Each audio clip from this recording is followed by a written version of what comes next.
তোমাকে বলতেই হবে, কে ওই ছেলে? সেদিন কেন সে আমাকে মারতে গিয়ে তোমাকে দেখার পর মারলো না? কালো সে আমাদের মৃত্যুর হাত থেকে বাঁচিয়েছে। বলো ইভা, ওর সাথে তোমার কি সম্পর্ক? চুপ করে থাকো না, বলো।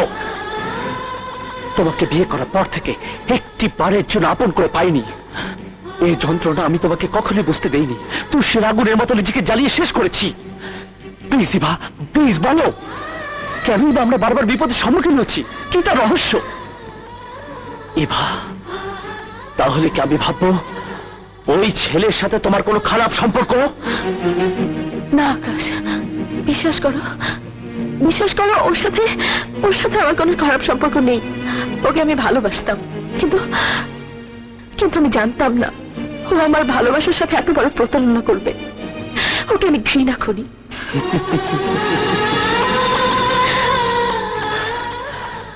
তাকে যদি ঘৃণাই করবে, তাহলে এতদিন কেন তুমি আমাকে তোমার ভালোবাসা থেকে বঞ্চিত করে রেখেছো? ইভা, ইভা বলো, জবাব দাও। ইভা, আমি কি দোষ করেছি তোমার কাছে? সব দোষ আমার, কারণ আমি না জেনে একটা লম্পট চরিত্রহীন ঠক প্রতারককে ভালোবেসেছিলাম, যার যন্ত্রণায় আমিও থাও থাও করে ইভা, ইভা, ইভা, ইভা,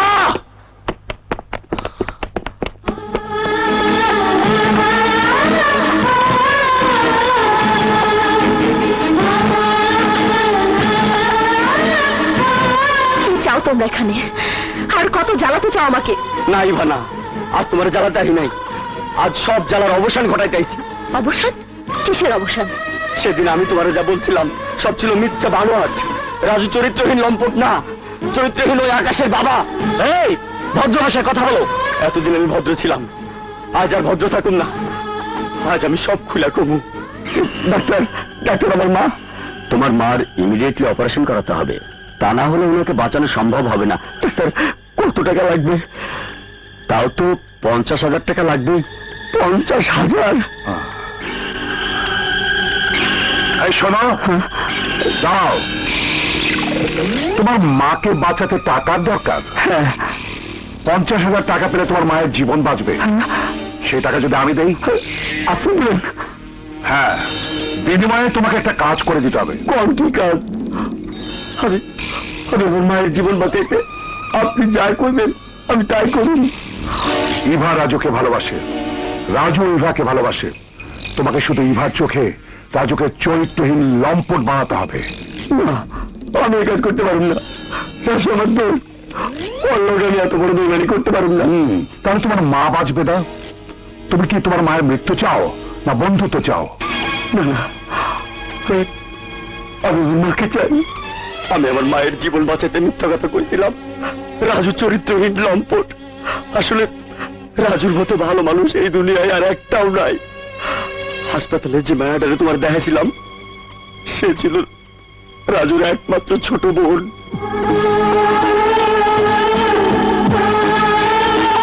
যে চরিত্রহীন লম্পটের অপবাদ দিয়ে তুমি আমার ভালোবাসাকে অস্বীকার করেছিলে, ঘাড় ধাক্কা দিয়ে পুলিশের হাতে তুলে দিয়েছিলে, সে কারণে হারাতে হয়েছে আমার বোন, আমার বাবাকে। আমি আজও খুঁজে পাইনি আমার বোনের হত্যাকারীকে, কিন্তু আজ আমি প্রমাণ করে দিয়ে গেলাম আমি চরিত্রহীন লম্পট নই। আমি লম্পট নই। আমি সত্যি তোমাকে ভালোবাসতাম।